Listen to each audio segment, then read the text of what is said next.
أعوذ بالله من الشيطان الرجيم. وما خلقت الجن والإنس إلا ليعبدون ما أريد منهم من رزق وما أريد أن يطعمون إن الله هو الرزاق ذو القوة المتين. فإن للذين ظلموا ذنوبا مثل ذنوب أصحابهم فلا يستعجلون. فويل للذين كفروا من يومهم الذي يوعدون. إن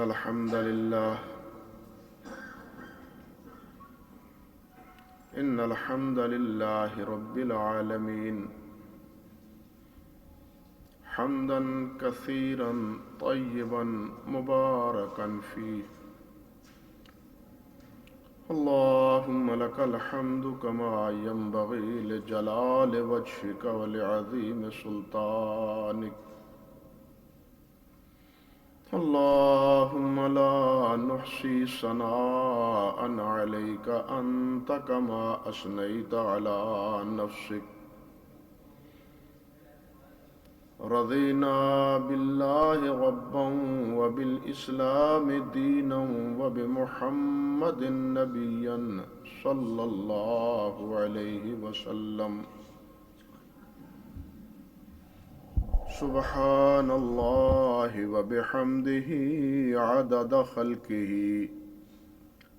ورضا نفسه وزنة عرشه ومداد كلماته. وأشهد أن لا إله إلا الله وحده لا شريك له. وأشهد أن محمدا عبده ورسوله. أما بعد فقد قال النبي صلى الله تعالى عليه وعلى آله وسلم: إن خير الكلام كلام الله وخير الهدي هدي محمد صلى الله عليه وسلم. وشر الأمور محدثاتها وكل محدثة بدعة وكل بدعة ضلالة وكل ضلالة في النار. اللهم صل على محمد وعلى آل محمد كما صليت على إبراهيم وعلى آل إبراهيم إنك حميد مجيد. اللهم بارك على محمد وعلى آل محمد كما باركت على إبراهيم وعلى آل إبراهيم إنك حميد مجيد. رب اشرح لي صدري ويسر لي أمري واحلل عقدة من لساني يفقه قولي. اللهم انفعنا بما علمتنا وعلمنا ما ينفعنا وزدنا علما. اللهم إنا نعوذ بك من علم لا ينفع ومن قلب لا يخشع ومن نفس لا تشبع ومن عين لا تدمع ومن دعوات لا يستجاب لها. أعوذ بالله السميع العليم من الشيطان الرجيم من همزه ونفخه ونفثه بسم الله الرحمن الرحيم يا أيها الذين آمنوا أطيعوا الله وأطيعوا الرسول وأولي الأمر منكم فإن تنازعتم في شيء فردوه إلى الله والرسول إن كنتم تؤمنون بالله واليوم الآخر ذلك خير وأحسن تأويلا سبحان ربك رب العزة عما يصفون وسلام على المرسلين والحمد لله رب العالمين.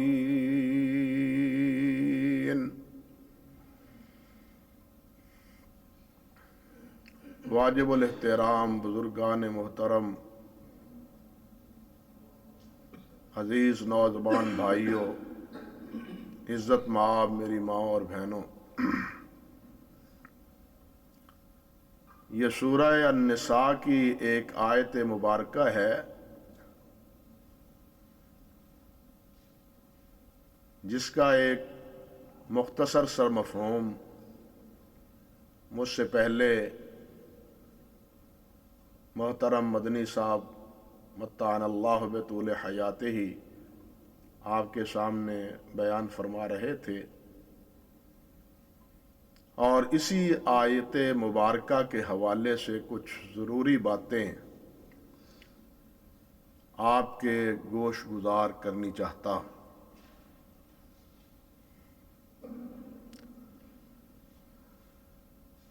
اس آیت کریمہ سے پہلے اللہ رب العزت نے یہ حکم ارشاد فرمایا ہے کہ ان اللہ یأمرکم ان تؤدوا الامانات الی اہلہا وَإِذَا حَكَمْتُمْ بَيْنَ النَّاسِ أَن تَحْكُمُوا بِالْعَدْلِ، کہ امانتیں جو ان کے حقدار ہیں ان کے سپرد کر دو، جو اہل حق ہیں، اس کا حق ادا کرنے کی صلاحیت رکھتے ہیں، اس کے حقدار ہیں، آپ کو چاہیے کہ وہ امانت ان کے سپرد کریں۔ جو نااہل ہیں ان کو امانت سپرد نہیں کرنی چاہیے۔ اور ساتھ یہ بھی فرمایا کہ جب بھی کوئی فیصلہ کرو تو عدل و انصاف کے ترازو میں تول کے فیصلہ کرو، جنبہ داری، عزیز داری، اپنی دوستی کے تناظر میں فیصلہ کرنے کی کوشش نہ کرو۔ جو حق ہے، عدل و انصاف جس کا متقاضی ہے، اس کے مطابق فیصلہ کرو۔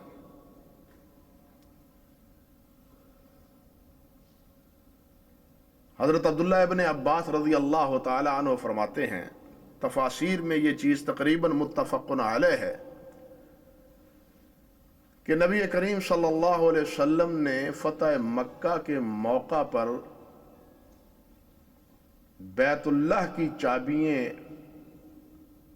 حضرت عثمان بن ابی طلحہ سے لیں، اور حضرت عباس رضی اللہ تعالی عنہ نے آپ سے عرض کیا کہ حضور یہ چابیاں ہمیں عنایت کر دی جائیں۔ پانی پلانا، بیت اللہ کی خدمت کرنا، یہ حضرت عباس رضی اللہ تعالی عنہ اور ان کے رفقا اور رشتہ دار ان کی ذمہ داری تھی۔ اور بیت اللہ کی چابی وہ حضرت عثمان بن ابی طلحہ رضی اللہ تعالی عنہ کے پاس تھی. وہی بیت اللہ کا دروازہ چابی کے ساتھ کھولتے تھے اور وہی بند کرتے تھے. اور آج تک اللہ کے فضل و کرم سے نبی علیہ الصلوۃ والسلام کے فرمانے کے مطابق انہی حضرت عثمان کے خاندان کے پاس ہی یہ چابی چلی آ رہی ہے. جب حضرت عباس نے یہ مطالبہ کیا تو اسی سوال اور مطالبے کے پس منظر میں کہتے ہیں اللہ نے یہ آیت نازل کر دی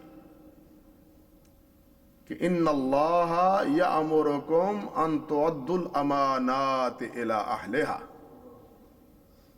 کہ جو اس کے اہل ہیں آپ نے چابی لی ہے امانت اس کے سپرد کریں. یہ گویا نہ دیکھیں کہ عباس اب میرا چچا ہے. وَإِذَا حَكَمْتُمْ بَيْنَ النَّاسِ أَن تَحْكُمُوا بِالْعَدْلِ، جب فیصلہ کرو تو رشتہ داروں کو نہ دیکھو، جنبداری اور عزیز داری اس کے تناظر میں فیصلہ مت کرو، بلکہ عدل و انصاف کے مطابق فیصلہ کرو. جب یہ آیت کریمہ نازل ہوئی تو نبی کریم صلی اللہ علیہ وسلم نے یہ چابی حضرت عثمان کو پھر تھما دی. جس طرح یہ حکم ہے اللہ رب العزت کا، بالکل اسی طرح ایک اسی سے ملتا ہوا حکم دوسرا اللہ رب العزت نے ارشاد فرمایا. وہ کیا کہ ایمان والو اطیعوا اللہ و اطیعوا الرسول و اولی الامر منکم، کہ اللہ کی اطاعت کرو، رسول کی اطاعت کرو. الرسول مراد کون ہے؟ حضرت محمد رسول اللہ صلی اللہ علیہ وسلم. و اولی الامر منکم، اور جو تمہارے اولی الامر ہیں ان کی اطاعت کرو. اللہ رب العزت کی اطاعت یہ قرآن مجید کی اطاعت ہے. قرآن مجید کی فرم برداری گویا کس کی فرم برداری ہے؟ اللہ رب العزت کی فرم برداری. اور جب تک رسول اللہ صلی اللہ علیہ وسلم اس دنیا میں تشریف رکھے رہے، باقاعد حیات رہے، معاملات کے فیصلے نبی علیہ الصلوۃ والسلام کرتے تھے. لیکن آپ کے تشریف لے جانے کے بعد پھر فیصلے کس کے ذریعے ہوئے؟ آپ کے ارشادات اور آپ کے فرامین اور آپ کے فیصلوں کے مطابق. وَأَطِيعُوا الرَّسُولَ سے مراد رسول اللہ صلی اللہ علیہ وسلم کی اطاعت ہے. آپ زندہ ہیں، باقاعد حیات ہیں، تو صحابہ کرام تمام معاملات آپ سے نپٹواتے تھے، آپ سے فیصلہ لیتے تھے. آپ کے انتقال کے بعد، تشریف لے جانے کے بعد، صحابہ کرام رضوان اللہ علیہ مجمعین کا طریقہ کیا تھا کہ دیکھیں اس معاملے میں نبی کریم صلی اللہ علیہ وسلم کی ہدایت کیا ہے، آپ کا فرمان کیا ہے. رسول اللہ صلی اللہ علیہ وسلم کی یہ جو اطاعت ہے، یہاں یہ بات بھی ذہن نشین رہے کہ رسول کی اطاعت بالکل اللہ ہی کی اطاعت ہے. اور یہ بات خود قرآن مجید میں اللہ رب العزت نے بیان فرمائی کہ من یطع الرسول ومن یطع الرسول فقد اطاع اللہ. جو رسول کی اطاعت کرتا ہے وہ اللہ کی اطاعت کرتا ہے. رسول کی اطاعت کس کی اطاعت ہے؟ اللہ رب العزت کی اطاعت ہے. اسی طرح آپ دیکھیں صلح حدیبیہ کے موقع پر جب صحابہ کرام رضوان اللہ علیہ مجمعین نے آپ کے دست مبارک پر بیعت کی تھی، حضرت عثمان غنی رضی اللہ تعالی عنہ کی خبر شہادت کے بعد اس بیعت کو اللہ رب العزت نے کن الفاظ سے حکایت فرمایا ہے؟ رب ذوالجلال فرماتے ہیں ان الذین یبایعونک انما یبایعون اللہ، جو آپ سے بیعت کر رہے تھے وہ حقیقتاً کس سے بیعت تھی؟ اللہ کی سے بیعت تھی. یہ بالکل اسی طرح جس طرح اللہ رب العزت نے فرمایا وَمَا رَمَيْتَ إِذْ رَمَيْتَ وَلَكِنَّ اللَّهَ رَمَى. اللہ نے فرمایا نا بدر کے موقع پہ نبی علیہ السلام نے مٹھی خاک کی اٹھائی اور بسم اللہ پڑھ کے جناب پھینکی. نتیجہ کیا نکلا کہ کفار کی آنکھوں میں اللہ رب العزت نے مٹی ڈالی. اللہ رب العزت کیا فرماتے؟ وَمَا رَمَيْتَ إِذْ رَمَيْتَ وَلَكِنَّ اللَّهَ رَمَى. اس سے یہ مطلب نہیں سمجھنا چاہیے قطعاً کہ رسول اللہ ہی اللہ ہے، معاذ اللہ ثم استغفر اللہ. اللہ کے رسول تو ساری زندگی اللہ رب العزت کے عبادت گزار ہے. خالق اللہ ہے، آپ مخلوق ہیں. اللہ معبود ہے، آپ عابد ہیں. اللہ مسجود ہے، آپ ساجد ہیں. دونوں میں زمین و آسمان کا فرق ہے، لیکن اللہ رب العزت کو اپنے محبوب کے سارے کام اتنے محبوب ہیں کہ اللہ نے ان کو اپنی طرف منسوب کیا ہے. ان کو کیا کیا ہے؟ اپنی طرف منسوب کیا. دیکھیے یہ مساجد اللہ ہم کہتے ہیں نا، تو کیا دوسری زمین اللہ کی نہیں ہے؟ زمین ساری کی ساری اللہ کی ہے، لیکن مساجد اللہ نے ان کو اپنی طرف منسوب کیا ہے. اس کی تقدس کی وجہ سے، اس کی تکریم کی وجہ سے، اس کی تعظیم کی وجہ سے. بالکل اسی طرح مطلوب کیا ہے؟ نبی کریم صلی اللہ علیہ وسلم کی تعظیم، آپ کی تکریم. کیا کہ میرے رسول کی اطاعت رسول کی نہیں، میری اطاعت ہے. میرے رسول سے بیعت رسول کی بیعت نہیں، میری بیعت ہے. یعنی اطاعت اور فرما برداری میں کوئی یہ سمجھے کہ جناب یہ کوئی علیحدہ ہے، اور پھر رسول تو معاذ اللہ ثم استغفر اللہ وہ کیا ہے؟ ایک پیغامبر ہے، چٹھی رساں ہے، معاذ اللہ ثم استغفر اللہ. جس طرح کہ ایک گمراہ گروہ کہتا ہے حدیث کا انکار کرنے والا، دراصل وہ حدیث کا انکار نہیں کرتا، اللہ کے رسول کی عظمت کا انکار کرتا ہے. اللہ کے رسول کی حدیث کا انکار در حقیقت اللہ کے رسول کی عظمت کا انکار. یہ سوچا ہی نہیں کہ یہ بول کس سرکار کے ہیں، یہ ارشادات کس ہستی کے ہیں، یہ معمولات کس سرکار کے. انسان جس طرح ہم جب یہ کہتے ہیں کہ اللہ کے نبی صلی اللہ علیہ وسلم وہ ہیں، جس طرح کسی نے کہا ہے کہ بعد خدا بزرگ توئی قصہ مختصر. اللہ رب العزت کے بعد جس کا مقام اور مرتبہ ہے وہ کون ہے؟ حضرت محمد رسول اللہ. سب نیچے ہیں، سب نیچے ہیں. سب سے بلند تر وہ کون ہے؟ حضرت محمد رسول اللہ صلی اللہ علیہ وسلم. پھر جس طرح آپ کی ہستی، آپ کی ذات، آپ کی ذات گرامی وہ سب سے بلند تر ہے، اسی طرح آپ کی بات مبارک وہ بھی سب سے بلند تر ہے.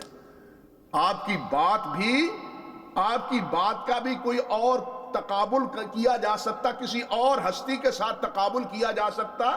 جس طرح آپ کی ذات گرامی کے ساتھ کسی بھی بڑی سے بڑی ہستی، حتیٰ کہ پہلے انبیاء کرام علیہم السلام وہ بھی تو بزرگ گزرے ہیں، وہ بھی انبیاء گزرے ہیں، وہ بھی بڑی ہستی گزرے ہیں.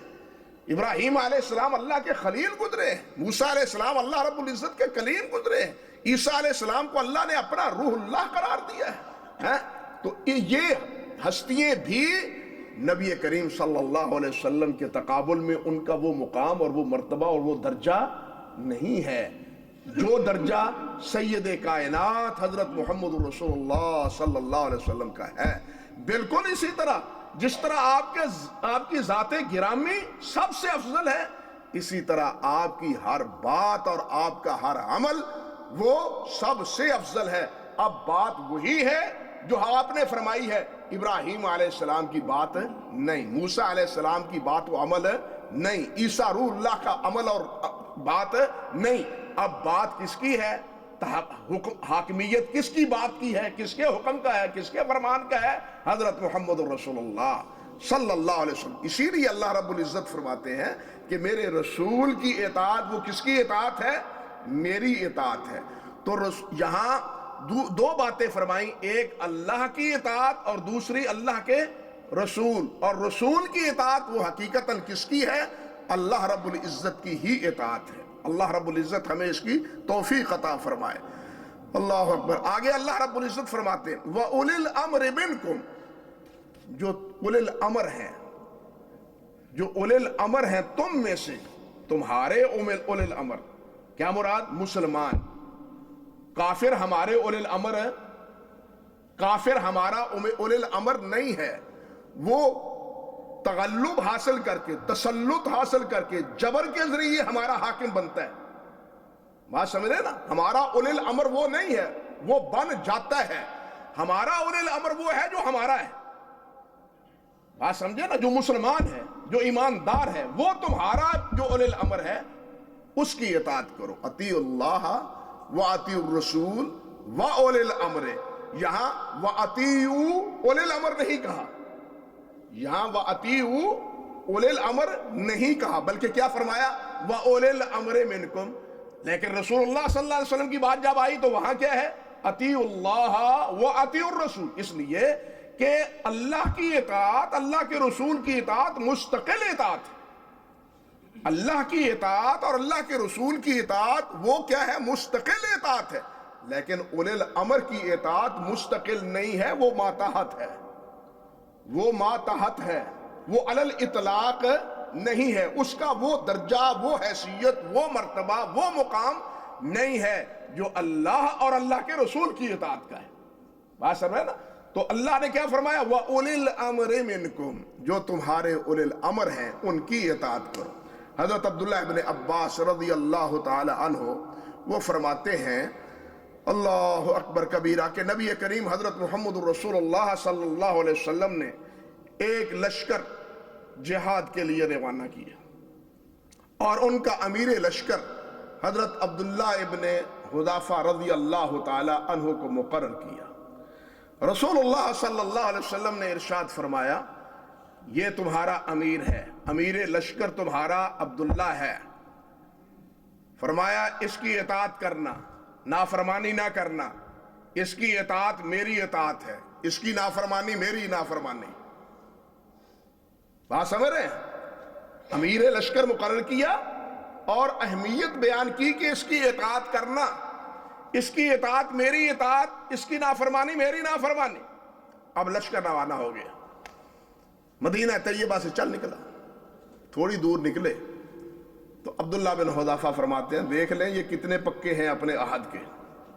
کہنے لگے بھی بات سنو میری، لکڑیاں اکٹھی کرو، آگ جلاؤ.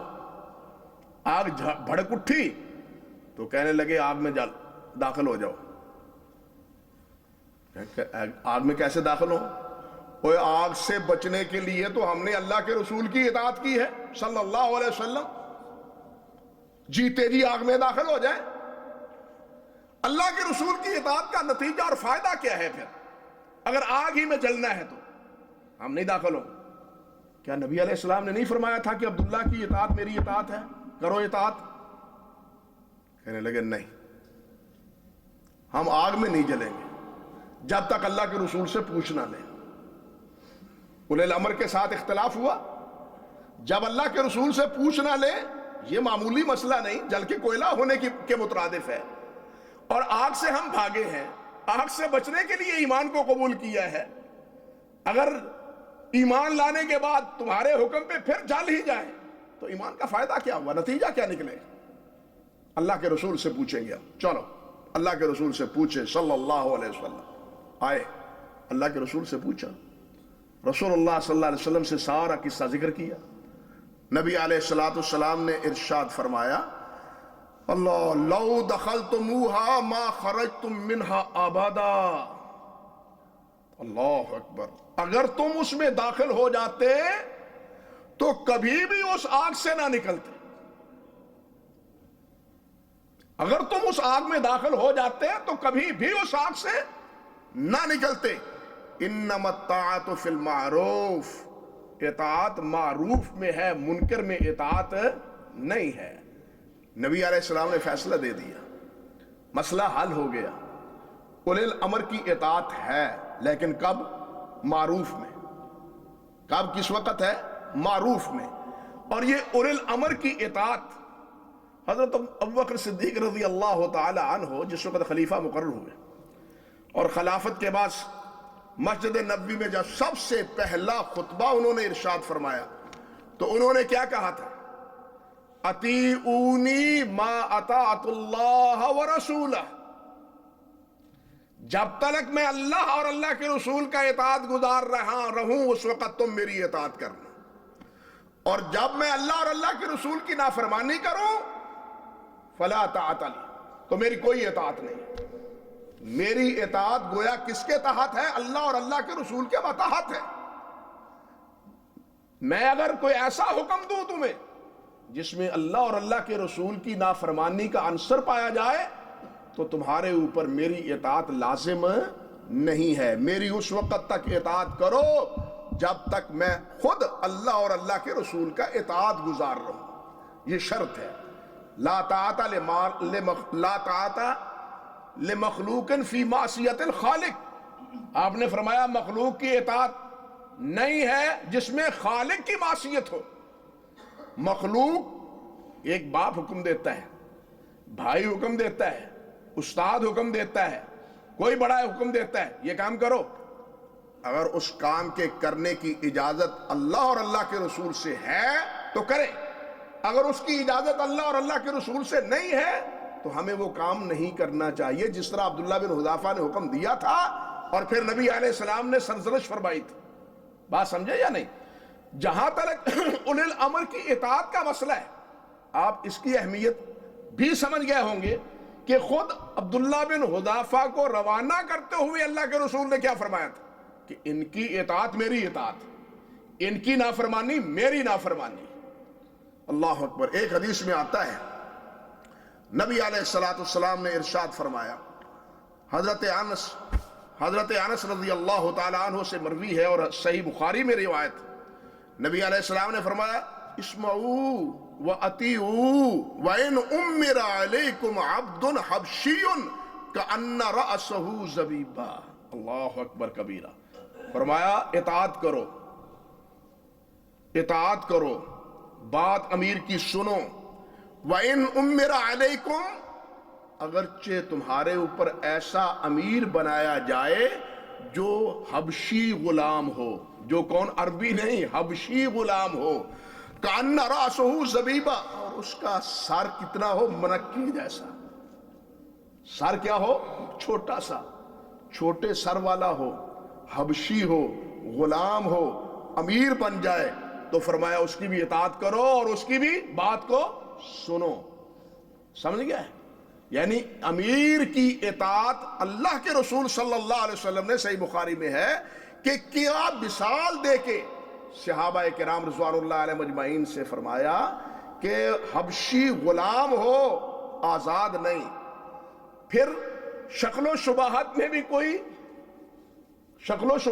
کوئی وجاہت نہ ہو، بلکہ چھوٹے سر والا، موٹے موٹے ہونٹوں والا ایسا آدمی بھی اگر غلام تمہارے اوپر امیر بنا دیا جاتا ہے تو تمہاری ذمہ داری ہے کہ تم اس کی اطاعت اور فرمانبرداری کرو، لیکن کس شرط میں؟ جب وہ تمہیں اللہ اور اللہ کے رسول کی طرف بلائے، اللہ اور اللہ کے رسول کے معاملے میں کی طرف تمہیں دعوت دے۔ اگر اللہ اور اللہ کے رسول کی نافرمانی ہوتی ہے تو پھر نہیں، پھر خاموش رہو، پھر اس کی بات نہ مان۔ اسی طرح ایک اور حدیث میں آتا ہے، نبی کریم حضرت محمد رسول اللہ صلی اللہ علیہ وسلم نے فرمایا، حضرت عبداللہ ابن عباس رضی اللہ تعالی عنہ سے یہ روایت کہ رسول اللہ نے فرمایا من رعا من امیرہ شیئا فکرہہ فلیصبر۔ اب اس کی دوسری صورت کہ ایک امیر ہے، امیر کوئی ایسا انتظامی حکم دیتا ہے جس کو وہ کہتے ہیں کہ اس کو وہ ناگوار ہے، امیر کا یہ حکم ہے لیکن ہے وہ زیادتی، اس کو یہ حکم نہیں دینا چاہیے، رعایا پر زیادتی ہے، رعایا پر جبر ہے، رعایا پر دوسرے لفظوں میں کچھ ظلم ہے، زیادتی ہے، تو نبی علیہ السلام نے کیا فرمایا؟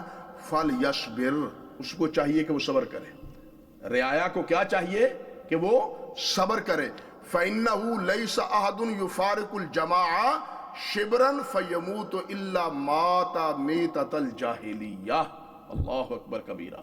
فرمایا جو آدمی جماعت سے برگشتہ ہو جاتا ہے، مسلمانوں کی جماعت سے جدا ہو جاتا ہے، جدا راستہ اختیار کر لیتا ہے، امیر نے حکم دیا یہ کرو، اس میں تھا زیادتی، اس میں تھی ظلم، اس نے کہا چھوڑو اس اسلام کو، چھوڑو اس دین کو، اس میں اتنی زیادتی ہے، فرمایا یہ تو جہالت کی اور جاہلیت کی موت ہے۔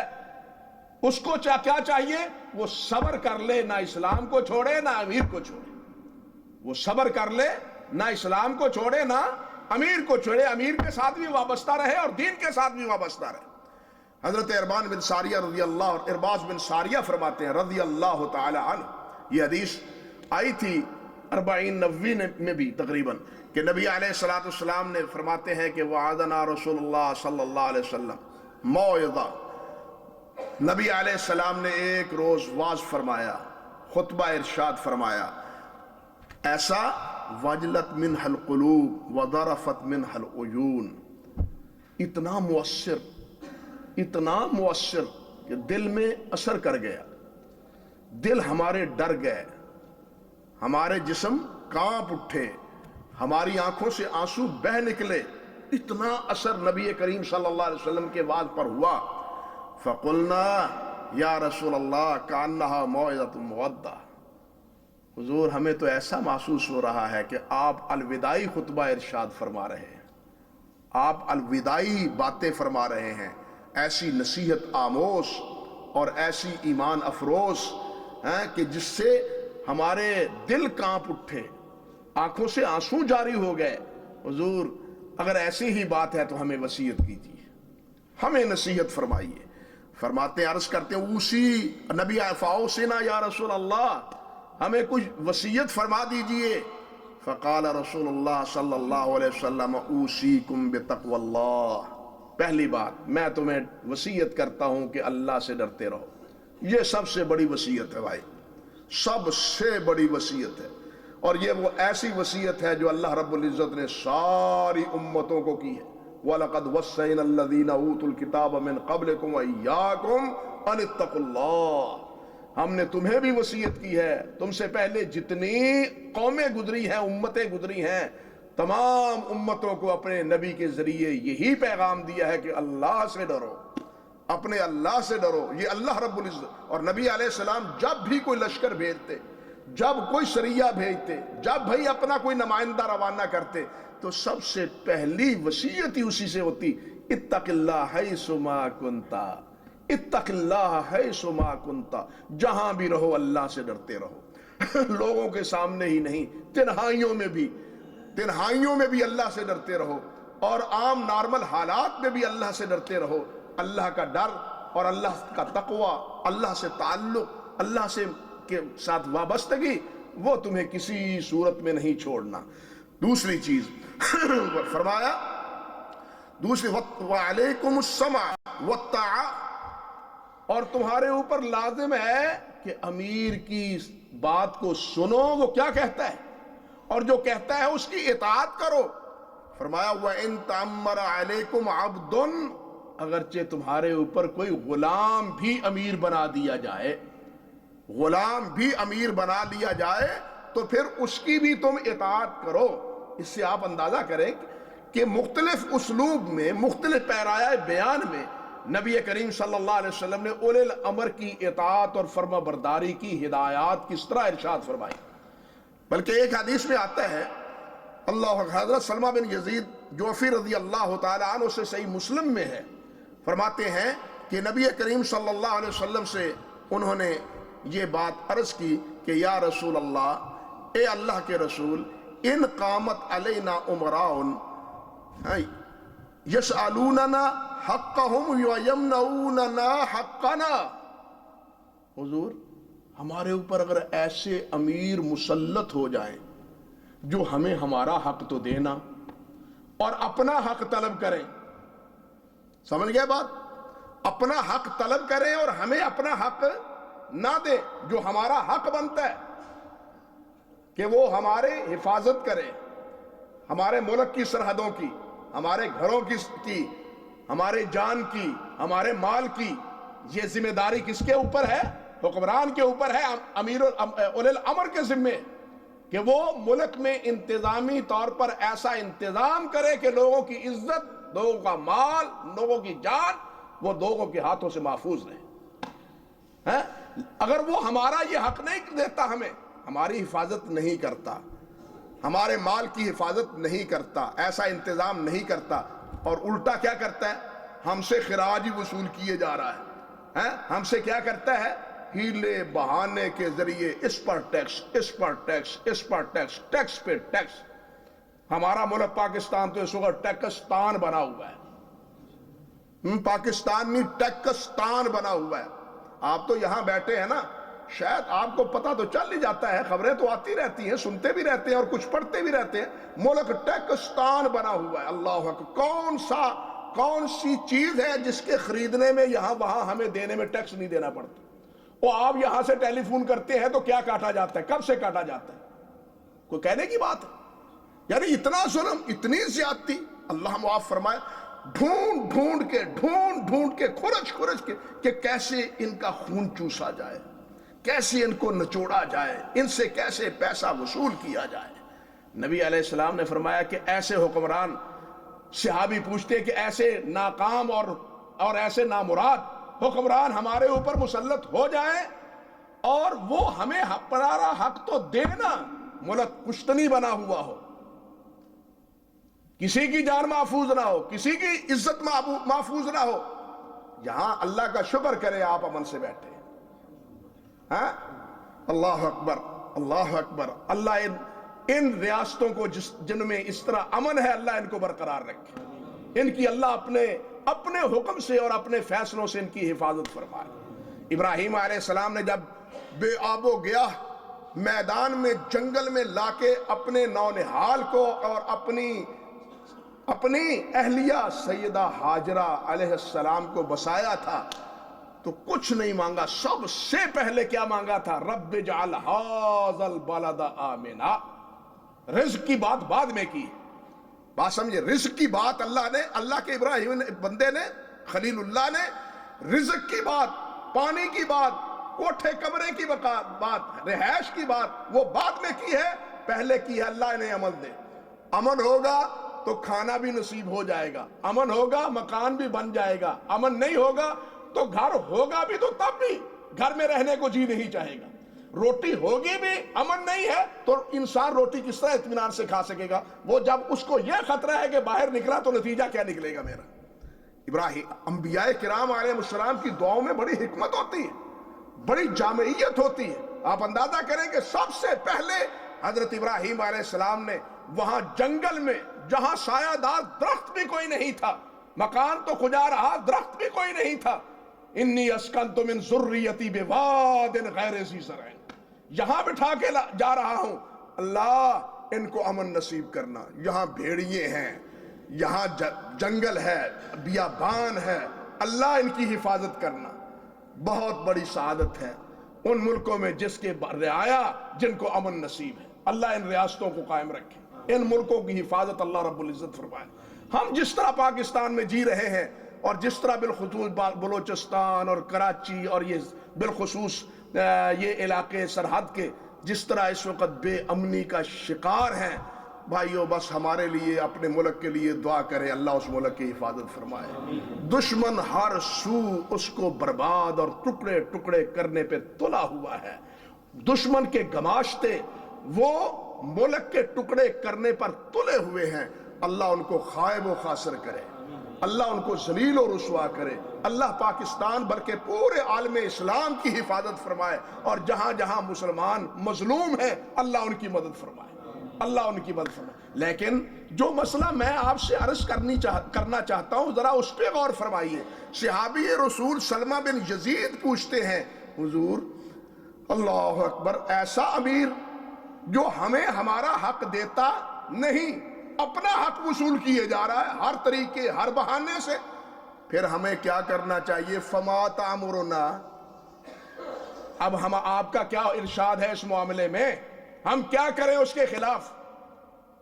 اللہ اکبر۔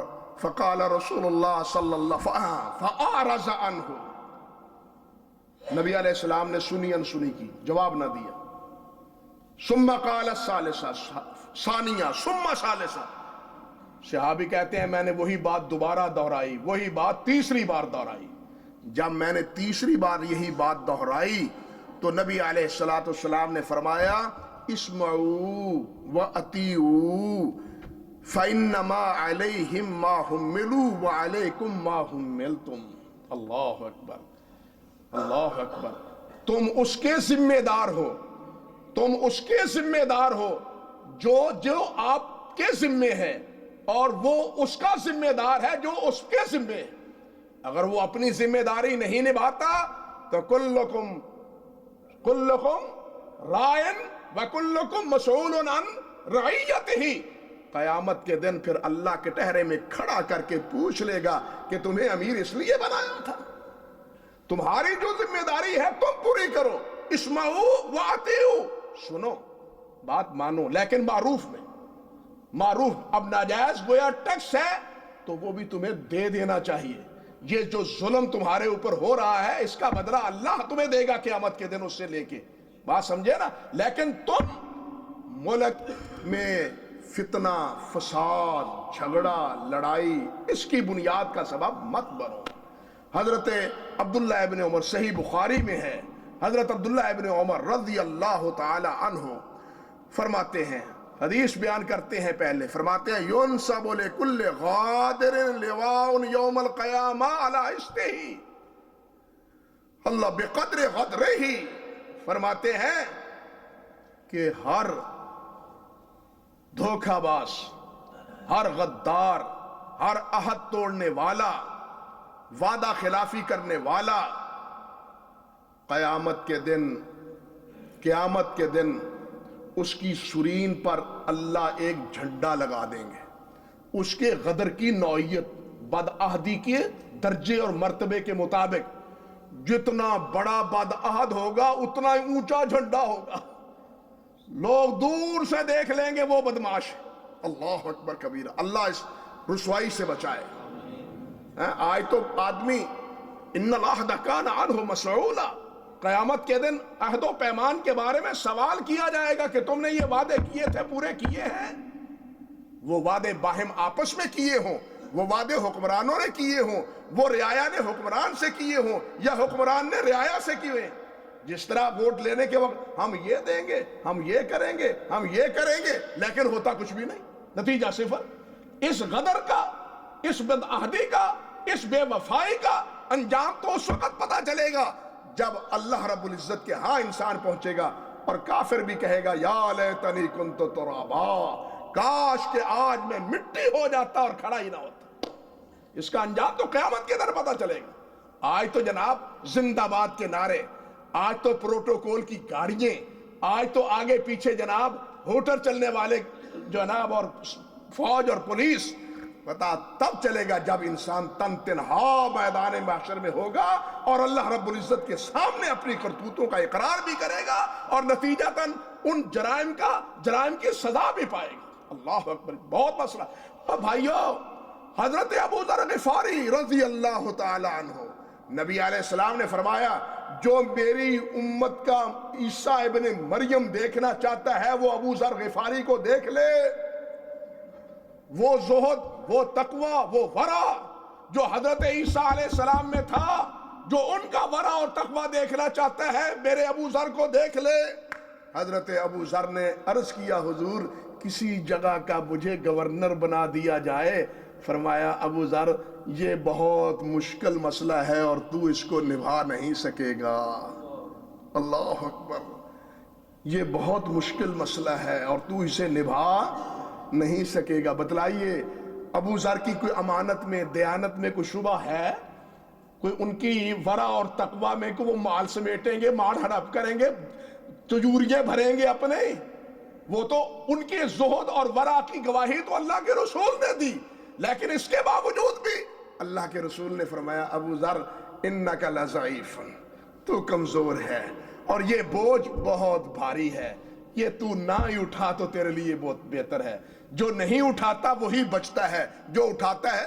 ایسے ہی تو حضرت عمر فاروق رضی اللہ تعالیٰ عنہ نے روتے تھے, حضرت عمر فاروق رضی اللہ تعالیٰ عنہ, اور کہتے تھے کہ اگر فرات کے کنارے پہ ایک بکری بیمار ہے اور عمر اس کی بیماری کا علاج نہیں کر پایا. بکری اس لیے کہا، فرات اس لیے کہا کہ فرات کے کنارے سبزہ ہے، بکری چر کے سبزہ کھا کے پیٹ تو پال سکتی ہے لیکن علاج اپنا کروا سکتی نہیں، وہ تو ذمہ داری حکمران کی ہے.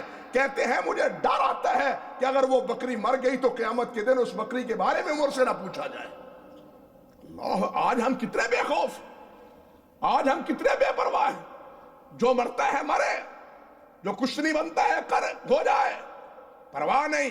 ہم محفوظ رہنے چاہیے، ہماری عزت محفوظ رہنی چاہیے، ہماری جان کو گزند نہیں پہنچنا چاہیے. ہمارے آگے پیچھے 10 گاڑیاں آگے 10 گاڑیاں پیچھے، لیکن اذا جاء اجلہم لا یستاخرون ساعۃ ولا یستقدمون. یہ سارے منصوبے، پروگرام اور حفاظتی بند دھرے کے دھرے رہ جاتے ہیں. جب رب ذوالجلال کی مقرر ساتھ آتی ہے تو کوئی مائی کا لال بچانے والا نہیں ہوتا. تو میرے بھائیوں، حضرت عبداللہ ابن عمر رضی اللہ تعالیٰ عنہ فرماتے ہیں رضی اللہ تعالیٰ عنہ کہ ہر غادر اس کے اوپر ایک جھنڈا ہوگا. اس کے غدر کے مناسبت سے، اس کے غدر بدعہدی کی مناسبت سے، بڑا غدار ہے تو اونچا اتنا ہی جھنڈا ہے، چھوٹا ہے تو اس پر بھی جھنڈا ہوگا علامتی. لوگ دیکھیں گے کہ یہ غدار ہے. یہ کون ہے؟ غدار. اور معلوم ہے یہ انہوں نے کب فرمایا؟ سب سے خطرناک بات اگلی ہے، ہمارے سوچنے کی بات اس سے بھی اگلی ہے. یہ حضرت عبداللہ بن عمر نے کب کہا؟ یہ حدیث عبداللہ ابن عمر نے کب سنائی؟ صحیح بخاری میں ہے، کسی عام کتاب میں نہیں، صحیح بخاری میں ہے. یہ حدیث سنائی کب سنائی؟ راوی کہتے ہیں یہ اس وقت سنائی جب مدینہ طیبہ کے باسیوں نے یزید کے خلاف بغاوت کا اعلان کیا تھا. یزید، اس کے خلاف واقعہ پھر ہررا واقع ہوا، کتنا کچھ تو خون ہوا، انجام اور نتیجہ کیا نکلا؟ اس مخالفت اور اس غدر کے پیش نظر اور اس کے تناظر میں حضرت عبداللہ ابن عمر رضی اللہ تعالیٰ عنہ نے مدینے والوں کو سمجھایا اور یہ غلطی نہ کرو، اس کا انجام اچھا نہیں ہوگا، اس کا انجام اچھا نہیں ہوا. اور نہیں ہوا، انجام اچھا ہوا نہیں ہوا. تو یہی چیز بتلاتی ہے کہ اگر امیر غلط ہے بالفرض، لیکن وہ ایسا حکم نہیں دیتا جو اللہ اور اللہ کے رسول کی مخالف ہے، پھر اس کی اطاعت کرو، اس کا ساتھ دو. ورنہ اس کی مخالفت اولي الامر منکم، اس کی اطاعت کرو.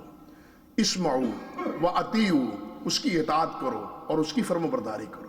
یہاں ایک بات ہے، جس طرح میں پہلے بھی کہہ رہا ہوں، اگر امیر خلاف ورزی کرے تو پھر لا طاعۃ لمخلوق فی معصیۃ الخالق، پھر خاموش رہو، اطاعت نہیں کرنی، فرم برداری نہیں کرنی.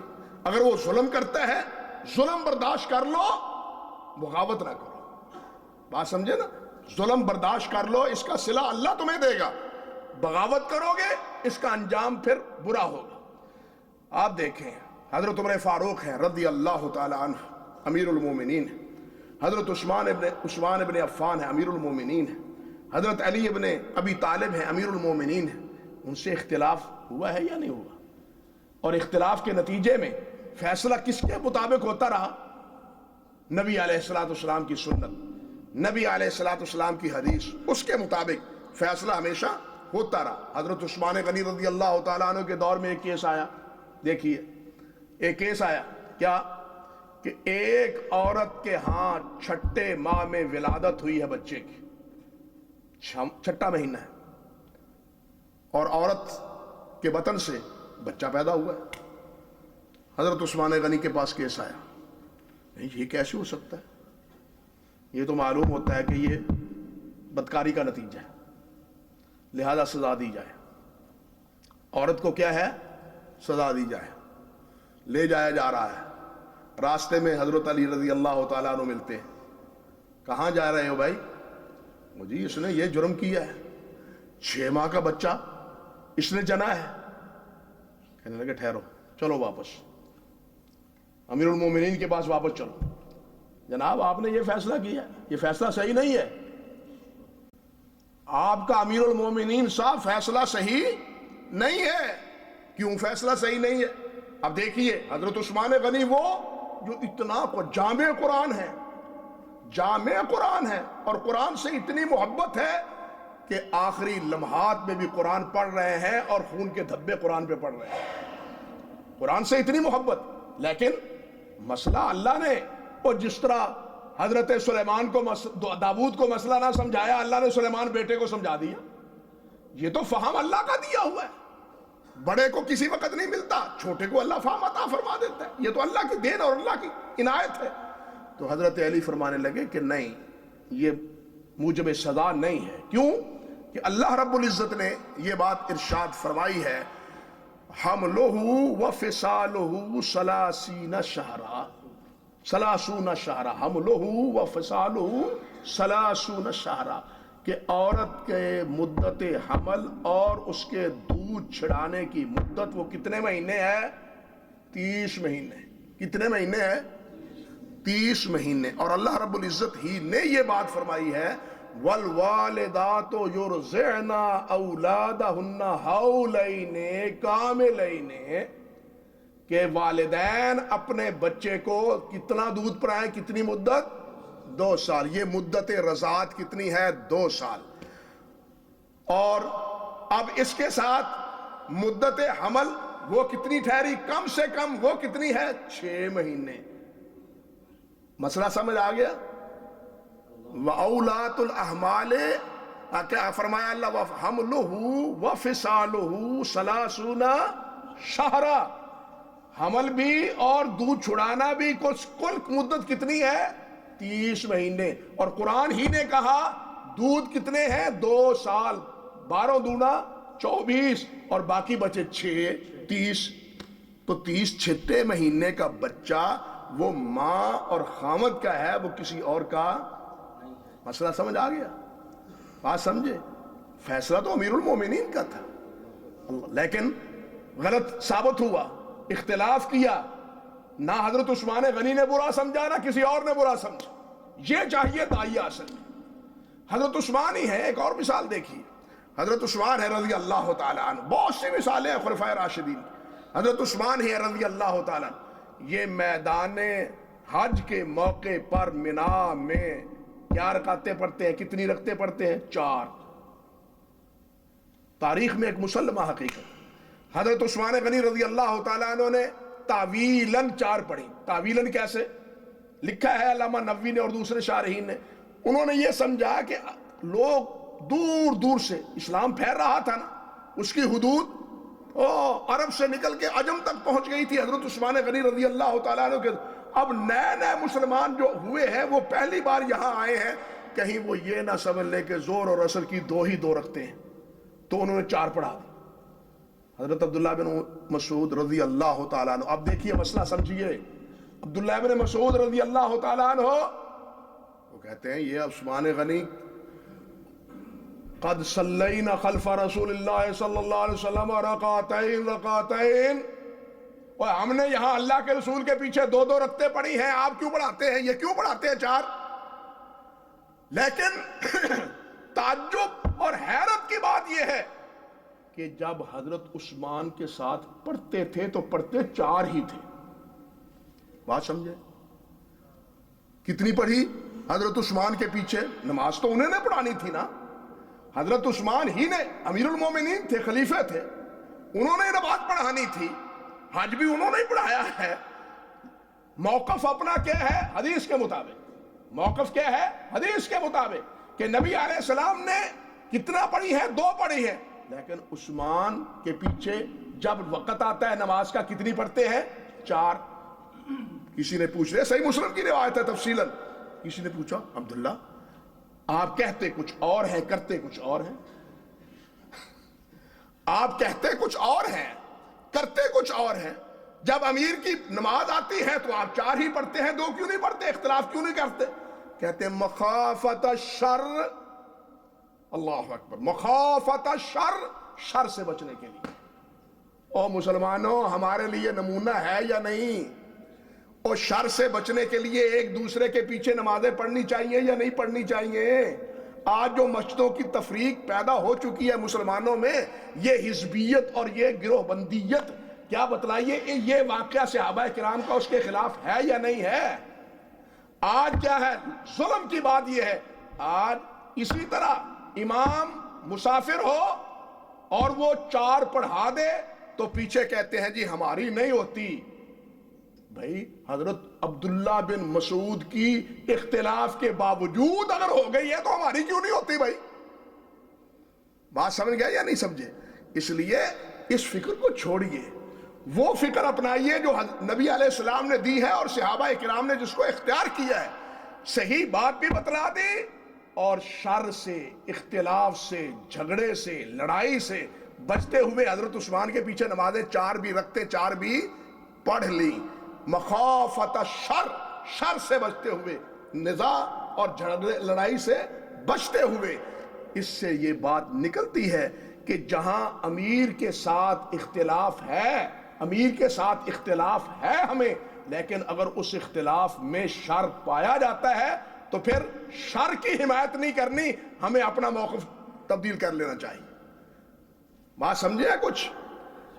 اللہ اکبر کبھی۔ بلکہ شیخ الاسلام ابن تیمیہ رحمۃ اللہ علیہ نے، میں نے پہلے بھی شاید ایک دفعہ یہ بات بتلائی ہے شیخ الاسلام کے حوالے سے، وہ فرماتے ہیں کہ ایک منکر ہے، ایک غلط ہے، ناجائز ہے، آپ اس کے خلاف آواز اٹھاتے ہیں، بات بتلاتے ہیں کہ یہ درست نہیں ہے، روک دیں۔ نبی علیہ السلام نے فرمایا من رآ منکم منکرا فلیغیرہ بیدہ وإن لم یستطع فبلسانہ وإن لم یستطع فبقلبہ۔ فرمایا اگر منکر ہے ہاتھ سے روکو، ہاتھ سے نہیں زبان سے روکو، زبان سے نہیں تو کم سے کم منکر کو دل میں برا جانو کہ یہ بہت برا ہو رہا ہے، یہ بہت برا ہو رہا ہے۔ فرمایا وَلَيْسَ وَرَاءَ ذَلِكَ حَبَّةَ خَرْدَلٍ مِّنَ الْإِيمَانِ، اس کے بعد ایمان کی ایک رتی بھی دل میں نہیں ہے اگر برائی کے خلاف دل میں نفرت نہیں ہے۔ گویا انہوں نے برائی سے مصالحت کر لی ہے۔ یہ برائی کے ساتھ کیا ہے؟ مصالحت۔ یہ نہیں ہونا چاہیے، برائی کے خلاف نفرت ہونی چاہیے، برائی کو برائی ہی سمجھنا چاہیے۔ اگر برائی کے ساتھ مصالحت ہو گئی، ہم برا نہیں بھی تو پھر بھی برے بن گئے۔ بات سمجھے نا؟ ہم نے اس کا ارتکاب نہیں کیا لیکن مصالحت کی، خاموش رہے، تو یہ بھی برا بننے کے مترادف ہے۔ اللہ اکبر کبیرہ۔ تو حکم کیا ہے؟ من رآ منکم منکرا فلیغیرہ بیدہ۔ اب کسی منکر کو کام ہو رہا ہے، غلط ہو رہا ہے، آپ اٹھ کے جناب وہاں قوت طاقت کے ذریعے اس کو ختم کرنا چاہتے ہیں، اس کے نتیجے میں ایک نیا جھگڑا، اختلاف، لڑائی، دھینگا مشتی وہ شروع ہو جاتی ہے۔ ایک گویا منکر کو بچانے کے لیے ایک اور منکر پیدا ہو جاتا ہے۔ کہتے ہیں کہ ایسے موقع پر پھر آپ ہاتھ سے نہیں، زبان سے نہیں تو پھر کم سے کم دل سے ہی برا جانیں۔ ایسا عمل نہیں کرنا چاہیے جس سے ایک اور منکر پیدا ہو جائے، ایک اور فساد پیدا ہو جائے، ایک اور جھگڑا پیدا ہو جائے۔ یہی وہ چیز تھی جو حضرت عبداللہ ابن مسعود رضی اللہ تعالیٰ عنہ نے حضرت عثمان کے پیچھے نمازیں 4 کی 4 پڑھ لی، اختلاف کرنے کے باوجود، تاکہ شر نہ پھیلے، تاکہ شر نہ پھیلے۔ اس سے آپ اندازہ کر سکتے ہیں کہ خود صحابہ کرام رضوان اللہ علیہ مجمعین کے مابین اولی الامر کی اطاعت کا داعیہ کیا تھا، اولی الامر کی اطاعت کا داعیہ کیا۔ تو یہاں جو اللہ رب العزت نے فرمایا ہے اطیعوا اللہ واطیعوا الرسول واولی الامر منکم، ایک مفہوم یہ ہے۔ دوسرا مفہوم جس سے امام مجاہد بیان کرتے ہیں، مختصراً وہ بھی دیکھیے، وہ امام مجاہد رحمۃ اللہ علیہ اور امام عطا بن ابی رباح، حضرت حسن بصری رحمہم اللہ، یہ بڑے جلیل القدر تابعین ہیں، وہ فرماتے ہیں کہ اولی الامر سے مراد اہل علم بھی ہے۔ اولی الامر سے مراد کون ہے؟ اہل علم، علماء کرام، اصحاب فتویٰ، اصحاب فتویٰ، ائمہ کرام، وہ بھی مراد ہیں اولی الامر سے، کیونکہ ان کی بھی بات مانی جاتی ہے۔ اللہ رب العزت نے بھی فرمایا نا فَاسْأَلُوا أَهْلَ الذِّكْرِ إِن كُنتُمْ لَا تَعْلَمُونَ، کسی مسئلے کا علم نہیں ہے تو جس کو علم ہے، صاحب ذکر ہیں، ان سے مسئلہ پوچھ لو۔ اللہ نے بھی حکم دیا ہے۔ نبی علیہ السلام نے بھی فرمایا انما شفاء العی السوال، کہ جو آدمی بیمار ہے، تکلیف ہے، ضرورت مند ہے، اس کا حل کیا ہے؟ سوال. بھائی اس کا حل کیا ہے؟ یہ تکلیف ہے، یہ پریشانی ہے، یہ مسئلہ ہے، اس کا حل کیا ہے؟ تو وہ کیا کرے؟ جاننے والے سے سوال کرے. اللہ نے بھی یہ حکم دیا، اللہ کے رسول صلی اللہ علیہ وسلم نے بھی یہ حکم فرمایا. اسی لیے فرماتے ہیں کہ اولی الامر سے مراد علماء اور اصحاب فتویٰ ائمہ کرام بھی ہیں، لیکن یہاں ایک بات رکھیں کہ یہ پھر وہ اسی طرح ہے جس طرح پہلے عرض کیا ہے کہ اولی الامر کی اطاعت بھی اسی طرح، وہ خواہ اولی الامر ولاۃ الامر ہو یا علماء کرام ہو، جب ان کی بات اللہ اور اللہ کے رسول کے مطابق ہو. جب اصحاب فتویٰ وہ بات بتلائیں کہ یہ اللہ کا فیصلہ ہے، یہ اللہ کے رسول کا فیصلہ ہے، تو پھر ان کی بات تسلیم کرنی چاہیے، ان کی بات کو قبول کرنا چاہیے. یہاں ایک بات آپ سے عرض کر دوں، بعض حضرات خام خواہ اس کو ایک مخصوص مسئلے کے تناظر میں اس کو دلیل کے طور پر پیش کرتے ہیں جو بالکل وجہ جواز اس کا قطعاً نہیں ہے. میں آپ سے ایک سیدھا سا 2 اور 2 4 کی طرح مختصر سوال آپ کے سے کرتا ہوں. آپ مجھے یہ بتلائیں کہ یہ جو اصحاب فتویٰ کا فتویٰ ہے یا حکم ہوگا وہ شرعی ہوگا یا غیر شرعی ہوگا؟ شرعی ہوگا. شرعی کب ہوگا؟ جب وہ اللہ اور اللہ کے رسول کے فیصلے کے مطابق ہوگا. جب غیر شرعی ہوگا تو پھر اس سے اختلاف کی گنجائش ہے. جب شرعی ہے تو پھر اختلاف کی گنجائش، بات سمجھ گئے؟ اختلاف کی گنجائش نہیں ہے جب وہ شرعی ہوگا. اور شرعی کب ہوگا؟ جب وہ اللہ اور اللہ کے رسول کے مطابق ہوگا. جب اللہ اور اللہ کے رسول کے مطابق نہیں ہوگا تو وہ شرعی نہیں ہوگا. اور شرعی غیر شرعی سے اختلاف کی گنجائش ہے، شریعت سے اختلاف کی کوئی گنجائش نہیں ہے، اللہ اور اللہ کے رسول سے اختلاف کی گنجائش نہیں ہے. اولی الامر سے اختلاف کی گنجائش ہے، لیکن اللہ اور اللہ کے رسول سے اختلاف کی گنجائش نہیں ہے. یہ ایک بنیادی سا فرق اور بنیادی سی وضاحت ہے، لمبی چوڑی ابحاث ذکر کرنے کی بجائے.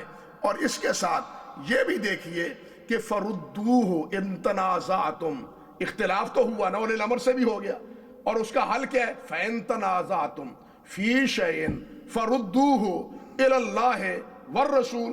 اولی الامر سے تنازع ہو گیا نا، تنازع کی صورت میں رد کہاں ہے؟ لوٹانا کہاں ہے؟ جانا کہاں ہے؟ فیصلہ کس سے لینا ہے؟ اللہ اور اللہ کے رسول صلی اللہ علیہ وسلم. اولی الامر سے کریں گے، اولی الامر سے فیصلہ لیں گے تو اس میں پھر تحقیق کا کہ اولی الامر صحیح کہہ رہے ہیں، فَرُدُّوهُ إِلَى اللَّهِ وَالرَّسُولِ. اولی الامر نے جو کہا ہے وہ اللہ اور اللہ کے رسول کے حکم کے مطابق ہے، دیکھا جائے گا. اگر ہے آمنا وصدقنا، اگر نہیں ہے تو پھر کیا ہے؟ لا طاعۃ لمخلوق فی معصیۃ الخالق. اس لیے جو ایک مخصوص تقلید کے موضوع پہ بعض نے، سب نے نہیں، بعض نے خام خواہ کھینچا تانی کر کے اس سے استدلال کرنے کی کوشش کی ہے، استدلال بنتا ہی نہیں ہے. اصل بات وہی ہے جو حضرت عبداللہ ابن مسعود رضی اللہ تعالیٰ عنہ نے فرمائی ہے کہ اس سے مراد ولاۃ الامر ہیں. لیکن حضرت حسن بصری، امام مجاہد، امام عطا، ان کے فرمانے کے مطابق بالکل قرآن و سنت کی ہی تناظر میں انہوں نے یہ بات کی کہ اس سے مراد اصحاب فتویٰ بھی ہیں. لیکن اولی الامر ہی کی طرح یہ اصحاب فتویٰ بھی پابند ہے کس کے؟ اطیعوا اللہ و اطیعوا الرسول کے. یہ بھی پابند کس کے ہیں؟ اللہ اور اللہ کے رسول سے. کیوں؟ ان سے اختلاف ہو سکتا ہے، اللہ اور اللہ کے رسول سے اختلاف کا تصور نہیں ہے. جو وہاں اختلاف کرے گا اس کا تو ایمان ہی چلا گیا. جو ان سے اختلاف کرے گا، وَمَا كَانَ لِمُؤْمِنٍ وَلَا مُؤْمِنَةٍ إِذَا قَضَى اللَّهُ وَرَسُولُهُ أَمْرًا أَن يَكُونَ لَهُمُ الْخِيَرَةُ. جب اللہ اور اللہ کے رسول فیصلہ کر دے تو پھر کسی کے اختیار میں نہیں ہے، پھر اس کو یہ اختیار نہیں ہے کہ وہ مانے یا نہ مانے، مانے یا نہ مانے، اس کو ماننا ہے، اس کو ماننا ہے. لیکن اولی الامر دیکھا جائے گا، اولی الامر کی بات دیکھی جائے گی، اللہ اور اللہ کے رسول کے مطابق ہے، آمنا و صدقنا. اگر نہیں ہے تو پھر اس کو تسلیم اطیع اللہ و اطیع الرسول کی طرح نہیں کیا جائے گا۔ اللہ رب العزت ہمیں اپنی اور اپنے پیارے پیغمبر علیہ السلام کی اطاعت کی توفیق عطا فرمائے، اور اولی الامر اور ولاۃ الامر اور علماء کرام ان کا بھی اطاعت گزار بنائے رکھے، بالخصوص اپنے محسنین جو ہوں، بالخصوص جس حکومت نے جو حکومت امن مہیا کرتی ہے، وسائل آمدن کے مہیا کرتی ہے، اس حکومت کے بارے میں دعائیں بھی کرنی چاہیے، ان کی مخالفت سے گریز بھی کرنا چاہیے۔ اللہ رب العزت ہمیں وہ حکومتیں جو ہمیں امن دیتی ہیں، وہ حکومتیں جو ہمیں امن مہیا کرتی ہیں، اللہ ان کی حفاظت فرمائے، عالم اسلام کو امن کا گہوارہ بنائے، بلکہ عالم اسلام کو ایک ہی کر دے۔ اللہ عالم اسلام کو کوئی ایسی سبیل بنا دے کہ یہ ایک ہو، ایک، اور اگر 53-56 مل کے ایک امریکہ بن سکتا ہے تو یہ 50-55 چھوٹے چھوٹے ملک بن کے ایک عالم اسلام نہیں بن سکتا؟ اللہ کے لیے کیا مشکل ہے؟ اللہ ان کو ایک بنا دے اور پورے مسلمانوں کی تحفظ کا انہیں اللہ رب العزت ضامن بھی بنا دے۔ اقول قولی ھذا استغفر اللہ لی ولکم ولسائر المسلمین